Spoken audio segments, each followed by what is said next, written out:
Welcome back to my channel. நீங்கள்லாம் எப்படி இருக்கீங்க? நான் உங்கள் விஜயகுமாரி.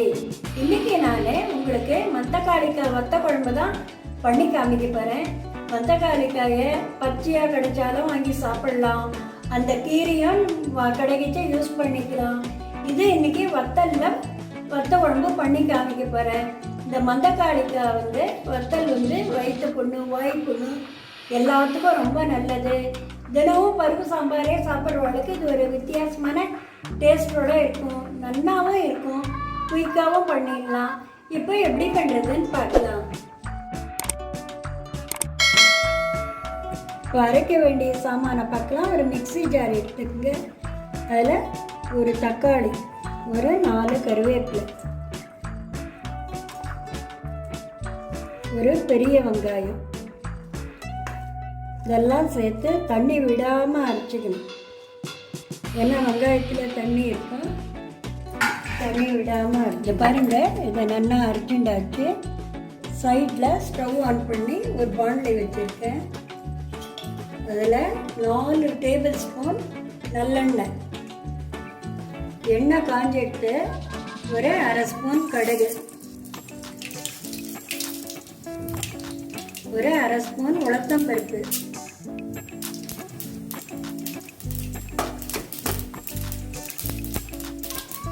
ஒரு ஸ்பூன் துவரம்பருப்பு,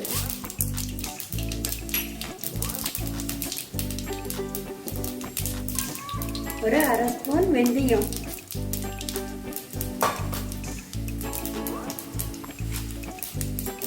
ரெண்டு வரமிளகாய்,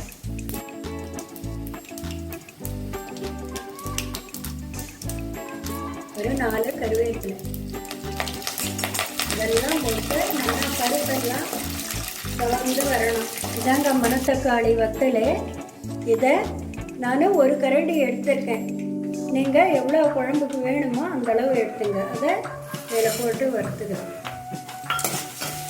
அந்த சீசனில் உங்களுக்கு பச்சை மணத்தக்காளி கிடைக்கிறப்போ நல்லா தயிரில் போட்டு ஊற வச்சு நல்லா காய வச்சு வச்சுட்டிங்கன்னா இந்த மாதிரி குளிர் நாள், மழை நாள், அது மாதிரி நாள்லேயும் இந்த வத்த குழம்பு பண்ணிக்கலாம். காய் கிடைக்காதப்பவும் பண்ணிக்கலாம். உடம்புக்கும் ரொம்ப நல்லது. இப்போ இந்த வத்தல் நல்லா பொரிஞ்சிட்டு இதில் இந்த அரைச்ச விழுது வெங்காயம், தக்காளி, கருவேப்பிலை, இதை நீங்கள் இந்த வெங்காயம் போடாமையே பண்ணிக்கலாம். இது போட்டால் என்னன்னா குழம்பும் சேர்ந்த மாதிரி இருக்கும், நல்ல டேஸ்ட்டாக இருக்கும். நீங்கள் சில பேர் பூண்டும் போட்டு பண்ணுவாள், அது உங்கள் விருப்பம். உங்களுக்கு வேணும்னா போட்டுங்க, நான் அவாய்ட் பண்ணிடுங்க. இதை பச்சையாக அரைச்சதுனால ஒரு 2 நிமிஷம் நல்லா வதக்கணும்.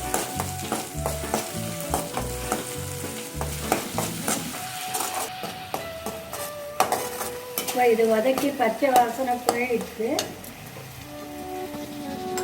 இதில் ஒரு 1/2 ஸ்பூன் மஞ்சள் பொடி, ஒரு 1/2 ஸ்பூன் பெருங்காயப்பொடி. பெருங்காயம் வாசனையாக இருந்தால் தாங்க நல்லது, நல்லா டேஸ்டாக இருக்கும். ஒரு 4 ஸ்பூன் சாம்பார் மிளகாய் பொடி,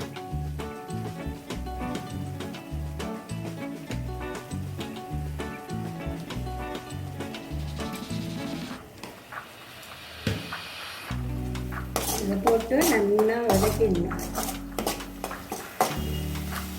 இப்போ வதக்கியாச்சு. இதுக்கு ஒரு பெரிய எலுமிச்சம்பழம் அளவு புளி எடுத்து கரைச்சி வச்சுருக்கேன். உங்களுக்கு எவ்வளோ குழம்பு வேணுமோ அந்த அளவுக்கு புளி கரைச்சிக்கங்க. இதை இதில் விட்டுடலாம். உப்பு காரம்லாம் உங்கள் குழம்பு செய்கிற அளவுக்கு ஏற்ற மாதிரி போட்டுக்கங்க. இதில் நான் 4 ஸ்பூன் உப்பு போட்டுக்கிறேன். இதெல்லாம் சேர்த்து மிக்ஸ் பண்ணி விட்டு நல்லா கொதிக்கணும். இது இப்போ பாருங்கள், குழம்பு நல்லா கொதித்து திக்காகிட்டு இதில் 1 ஸ்பூன் மிளகு சீரகப்பொடி இதை போட்டால் நல்லா வாசனையாக இருக்கும். இதை போட்டு மிக்ஸ் பண்ணி விட்டுடுங்க. சூடான சாதத்தில் நல்லெண்ணெய் விட்டு இந்த வத்த குழம்பு விட்டு பிசைஞ்சி சாப்பிட்டா அமக்கலமாக இருக்கும். தொட்டுக்கிறதுக்கு அப்பளம், வடம் இதை வச்சு சாப்பிடலாம். சூப்பராக இருக்கும். ஆயிடுச்சுங்க, வத்த குழம்பு ரெடி ஆகிடுச்சுங்க.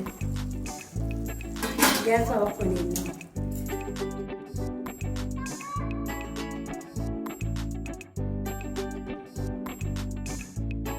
சுவையான டேஸ்டான மணத்தக்காளி வத்த குழம்பு ரெடி.